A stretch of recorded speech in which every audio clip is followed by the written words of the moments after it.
Good morrow to you all. You have fallen on Barred Times. Brought to you by RHUL Shakespeare Society. You've joined me, Cassie Dixon. And me, Jack Hardman, as we bear some bardy truths.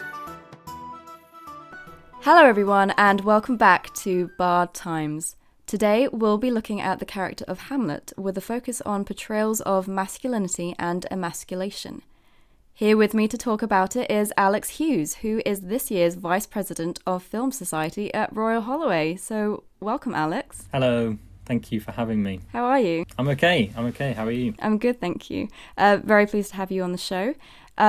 So, as a lover of film, you will no doubt be aware of the immense list of film adaptations of Shakespeare's work. Mm-hmm. I think there are nearly 300 full-length film adaptations and counting, and then there are over 500 films where Shakespeare has been accredited as a writer of some sort, so it really speaks to his legacy in film, and how much of an influence he has over current filmmakers. But what do you think of the longevity of Shakespeare's work as a whole, being able to cross over so many different styles and genres of film? It's very impressive how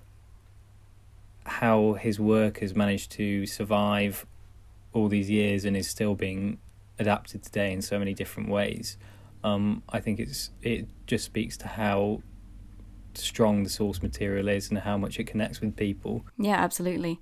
When thinking about Hamlet, what is it about the character and the play in particular do you think that attracts a lot of film and theatre makers to adapt it? Because it is one of the more adapted plays of his works. I think that it's a material that's open to a lot of adaptation, and I think that's kind of the key of it. Like the themes, you can mould them in a lot of different ways because it kind of, everyone's been betrayed in some way, and it's interesting, and the dynamic there is already very compelling, and you can use loads of different takes on that.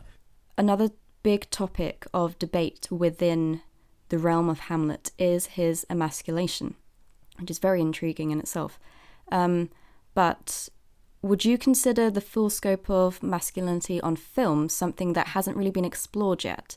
I think emasculation in film isn't explored enough at all. I think in modern society, it's becoming a more open topic and a more open debate as to what masculinity is. Yeah. But I think in Hollywood and in general in film, it's kind of still one of those doors that hasn't really been opened. I mean, there is examples of it. There's actually quite a lot of it, surprisingly, in Tarantino's work.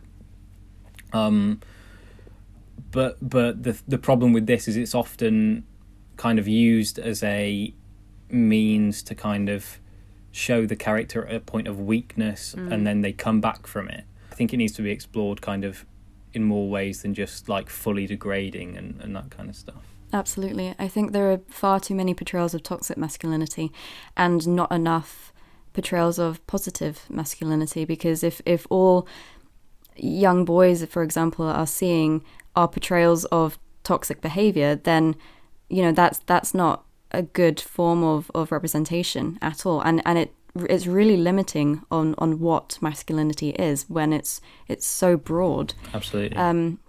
So from your experiences of Hamlet, either on the stage or screen, or simply the original text, what are your personal interpretations of Hamlet's masculinity? It's really hard with Hamlet to say to properly define his masculinity. So I think as more versions have been created, I think it's become a lot more nuanced than a lot of other kind of traditional characters. Yeah, I absolutely agree. I think as well it speaks to how much masculinity as a presentation has changed over the centuries. But an examination of Hamlet as a character in general is just fascinating. And I think one of the first English sound films to explore Hamlet really is Laurence Olivier's 1948 film adaptation. Now, I think you can look at this film from two different lenses. On the one hand, you've got this breakthrough of Shakespeare on the big silver screen, which hadn't really been done on that scale before. And then, of course, you have its accolades. which can't be forgotten. It was the first non-American film to win Best Picture at the Academy Awards, and Laurence Olivier became the first, and to this day, I think, the only person to have won Best Actor for a Shakespearean role. So it definitely deserves its stamp on history for that alone. But on the other hand, to today's standards, what you have is still a very, very traditional, and some might add outdated rendering of Hamlet. So I was wondering what your thoughts were on this adaptation in general. I think the fact that it's still watchable and still enjoyable really speaks to its kind of longevity, and even though it's outdated and, you know, perhaps some of its interpretation of character and story aren't as complex as they could be in more contemporary versions, I think with a modern day lens on it, we do need to look at it with critique. Well, this was made then, and what were times like then, and I think the fact that, you know, in a lot of classic Hollywood, the acting is more wooden.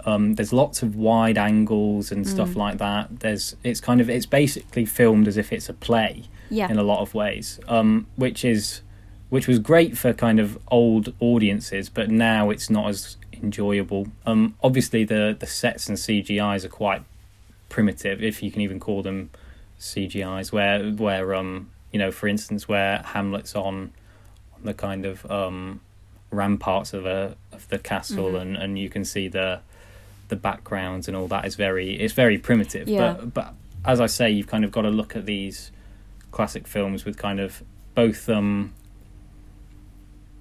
terms of its content and the way it's filmed. I think we've got to look at it kind of and say, well, for its time it was great, but you know, we can improve on that. But it doesn't mean that it's not, as I say, like a staple of classic cinema, and obviously it's, with its accolades, it was incredible for the time, and I think that still shouldn't be overlooked. Yeah, I think personally I think some aspects of it really do hold up. Background wise, perhaps not, but the portrayal of the ghost of Hamlet's father, for example, I think it stands the test of time. It doesn't look outdated, it doesn't look weird, it doesn't look, oh yeah, that's completely fake. Yeah, for sure. What were they thinking? And it's still incredibly effective in creating a very menacing atmosphere. I think it's also just beautifully shot in general, the entire film. And there's something very German expressionistic about the set, let alone the themes of the story, which was probably where they got the inspiration for that movement. I mean, the use of that movement in the film, with the use of shadows and contrasting shapes and lines. And then, of course, you have those long, winding staircases and wide open courtrooms, which are then juxtaposed with these intense close-ups of Olivier, particularly his forehead. Yeah. To really hone in the fact that the world around Hamlet is simply a reflection of his own inner psyche, which I think is brilliant. But keeping in line with the filming techniques, how do you think that they convey what we think of now as a very traditional translation of the original text? You were mentioning earlier about the wide angles, but what other techniques did you pick up on? The characters were quite 2D. Hamlet was the only character who you really get a sense of development for fully, I think. Characters like Ophelia, I feel, are very much sidelined, and perhaps that's you know, as I say, a sign of the times. But I think the fact that these monologues, the way that they're filmed and the way that they're performed, are really incredible. It's I think just the angles and the way that it's directed, so that you stick to these characters when they're going through these you know, really intense emotions, especially Hamlet, like when he's at the top of the kind of cliffy bit with when he's doing the to be or not to be, the way the kind of the waves bashing against these rocks are representing perhaps his inner struggles, and the way it's directed to kind of, so that you see it's visualized how these characters are feeling, I think that's really incredible, and that still definitely holds up, and I think that's, you know, one of the reasons why it's so good. What are your thoughts on Olivier playing Hamlet as a character? What do you think he brings to the role? I really like his take on the role. I feel when I watch it that he's a lot like a teenager, but he's quite he's headstrong in some ways and confident, but he takes things very personally throughout the film, which, I mean, yeah, of course, is kind of he's got to, but also like he's got a lot of anger, and his thinking isn't quite developed, and you can kind of feel that. From my understanding, what the film kind of drew on was contemporary and new findings about the psyche and about psychological issues in general.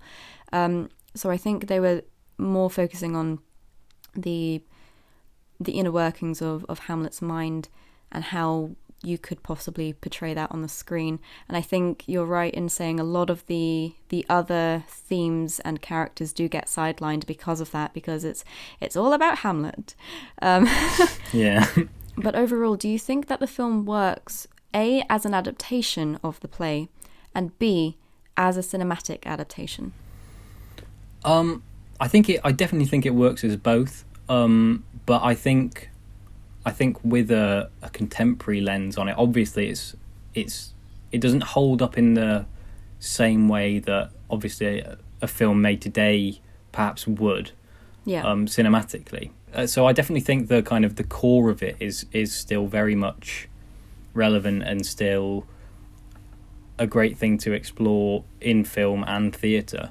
I think as a film adaptation, Olivier's is obviously a classic and is still enjoyable, but I think these kind of films now serve as kind of more of cultural landmarks and as icons that we can look back on and enjoy, rather than standout pieces of technical cinema.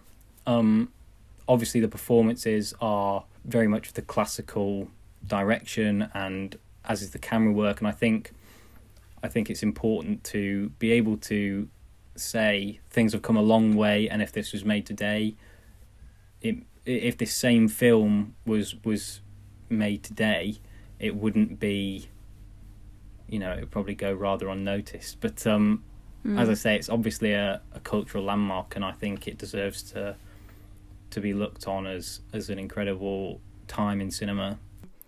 So, moving forward a few decades now, we can see a complete breaking from tradition in the form of a certain 1994 animated Disney film, The Lion King. Now, it's completely unfair to compare Olivier's film to this for many, many different reasons. They're so entirely different, not only from each other, but from the original text as well. So to you, what are the key changes made in this film which diverge from the original text? I mean, the key one is definitely that they're lions. Yeah. There's a musical element, but I think one of the kind of the main things is that a lot of the characters are less prevalent, or they're very much changed. There is no there's no Ophelia really, or at least she doesn't kind of die. Hamlet,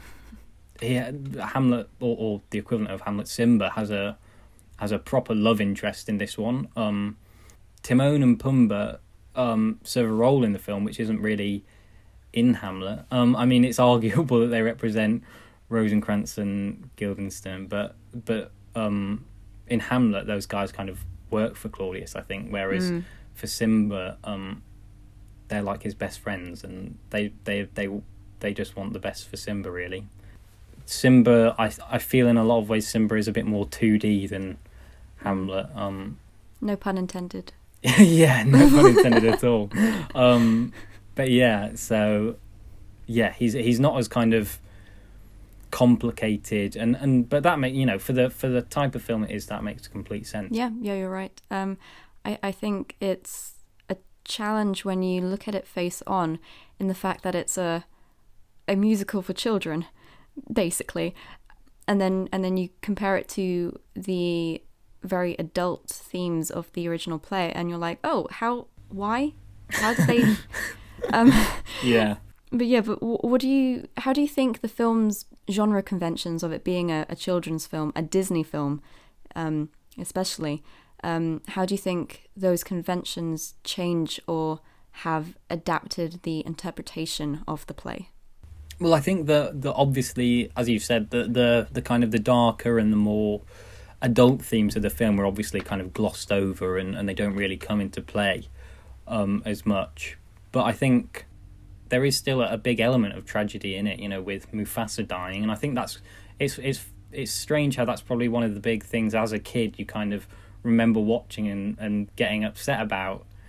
So there's still like obviously a big element of tragedy, but it's not in the same way as the traditional text kind of dabbles in tragedy at all. It's kind of it includes the theme, but changes it, and I think that's kind of molds it to the genre. In a way, it's setting kids up for Hamlet, but is making it very easy to understand and very. It kind of, as I've said before, it kind of glosses over stuff. But I think the genre conventions also it makes the film more interactive. It makes the film more exciting, or maybe not exciting, but more kind of. It flows a lot easier. It just makes it easier for kids to interact with it and access it, really. It's definitely arguable how much of an adaptation of Hamlet it is, because at its core value, it's simply taking the themes of a prince's father dying or being murdered, and then his brother is taking over the throne, or taking the crown. And I think it's a nice gateway, as you said, for children to watch this as an adaptation loosely based on Hamlet, and not know that it is Shakespeare. And then when they grow up and find that out, I think, as far as I'm aware, with everybody who has experienced this, it's enriched their understanding and enjoyment of the film, knowing that it's Shakespeare, but not knowing it was when they were children. It's a great gateway for children to be exposed to the world of Shakespeare. But of course, Disney is notorious with watering down their original source material. Yeah. Look at every single Disney princess film and look at the original Hans Christian Andersen stories, for example, and you will be appalled and shocked and disgusted at how vulgar and explicit they are. Yeah. And then you look at the Disney adaptations and you're like, okay, something was definitely lost in translation, but it was lost for a reason. Yeah. And I think the same can be said for The Lion King, because the intended audience obviously is children, but not limited to children.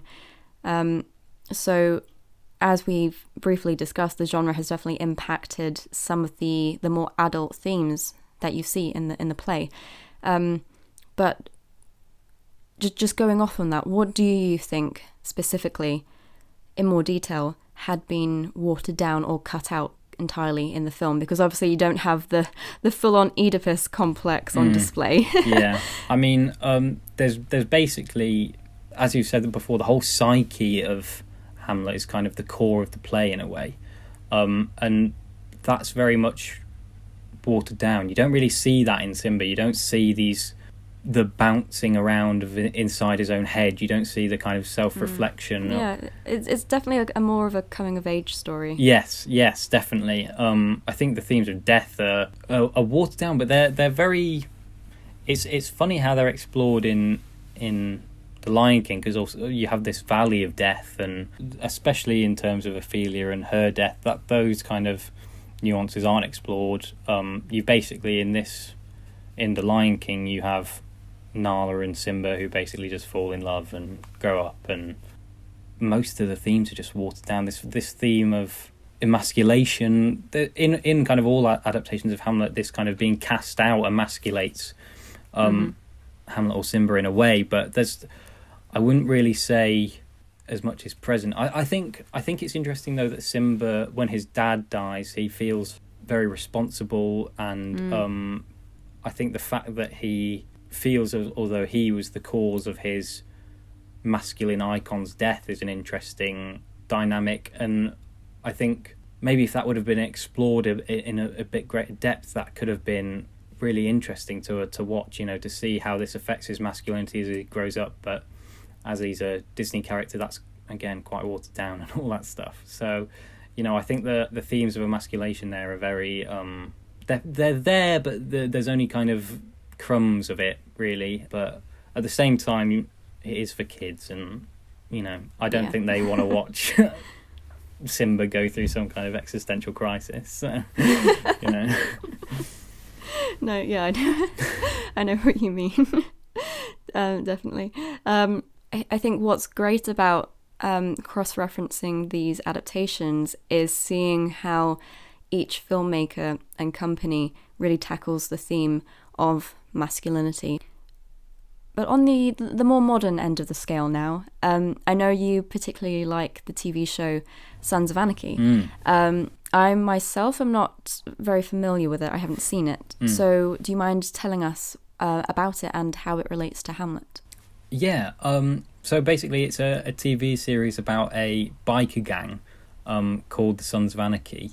And it's kind of based around and loosely based off Hamlet. The main character being a guy called Jax, whose father has died when he was very young, and his mother is now married to his father's best friend, who has taken over presidency of this biker group, which his dad used to be the head of, basically. And Jax is now the vice president when we kind of meet them. And it kind of the show revolves around the kind of the whole dynamic of the group, and Jack's basically finding out that his the president of the club killed his dad. Yeah, so it's very much based on Hamlet in that way. But obviously it's very modern because it's a biker gang. And it's definitely very different to the examples we've already looked at. Yeah. So how has the show's genre and style helped to convey the themes and narrative of Hamlet? Well, it's very action and drama based. Although it's kind of quite brutal at times, and although it can be quite maybe overbearing in some ways, but it really allows this remarkably different take to be had on it, and it allows the kind of perhaps the darker elements of Hamlet to be kind of brought to the forefront. I'm very interested to know how the show tackles masculinity and how it actually portrays it.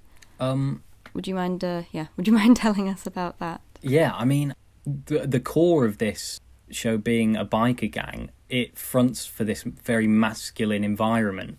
And I think it's a big part of the show, is kind of revealing how this masculinity can be very toxic, ultimately, and how that leads to a lot of the problems within the show. And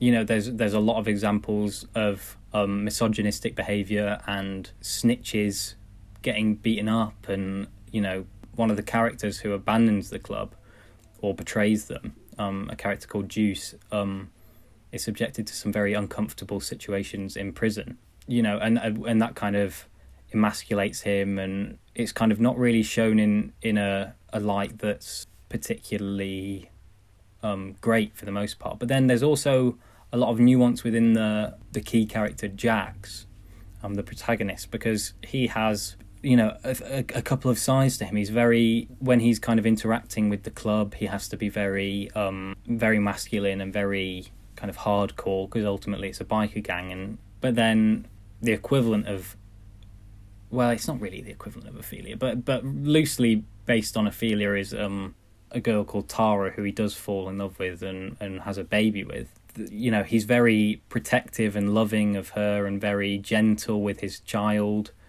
And so I think in a way it does show that being masculine isn't always just being this very macho biker guy. It does allow for being loving and being caring, although at some points in the show being caring means killing someone that might kill you. So ultimately it's a very masculine show, but I think that does reveal a lot of things about masculinity in today's society and as a whole. You can also see a lot of that fight for survival in the original text, of course. And obviously the show has changed quite a lot of the original text in its translation. So how do you think these changes serve to please newer and wider audiences? Because obviously the people who are watching the show won't be the same ones watching Laurence Olivier's adaptation, for example. Yeah, I mean, I definitely think that it opens up the text, and again, like it's kind of a gateway, perhaps, in a way. The target audience for this is going to be, for this show, will be men from 18 to maybe 40s, 50s, something like that. So I think the fact that it is this kind of biker gang that's quite masculine really opens it up as a gateway. But whether that's a positive or a negative, who knows really. But it does allow people into this world, and we see a lot of the conflict and resolution that happens within Hamlet over the 7 seasons of the show. That's really interesting. Do you then think we should be seeing more cinematic and televised Shakespearean adaptations like Sons of Anarchy in the future? No, yeah, I definitely think so. I think I like seeing stuff from Shakespeare that's heavily changed, like Sons of Anarchy. Yeah. And maybe like The Lion King as well. I think that Shakespeare ultimately, despite the fact that it is iconic and historical, for a lot of people it does need to be modernised to stay relevant.